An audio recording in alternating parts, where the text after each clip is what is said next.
Evening prayer. For he says to Moses, I will have mercy on whom I have mercy, and I will have compassion on whom I have compassion.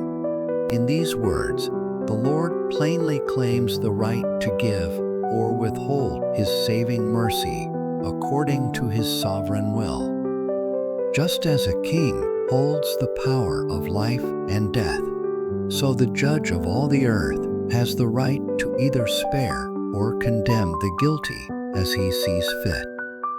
By their sins, humans have forfeited any claim on God's mercy.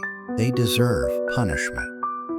If all people were to perish for their sins, none could rightly complain. If the Lord chooses to save some, he may do so if justice is not compromised.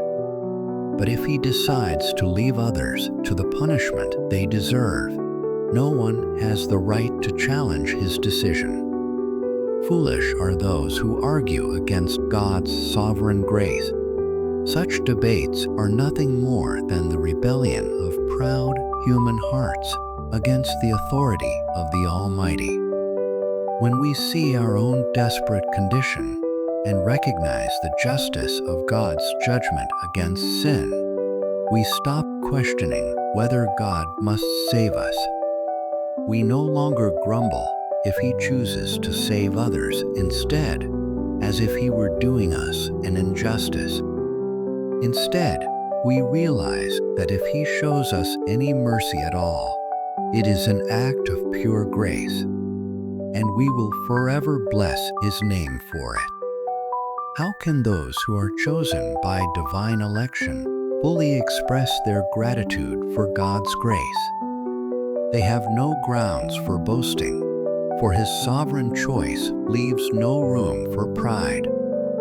God's will alone is exalted, and the idea of human merit is utterly cast down. There is no doctrine in Scripture more humbling than election, yet none stirs up more gratitude and holiness in those who understand it. Believers should not fear it, but rather rejoice and worship because of it.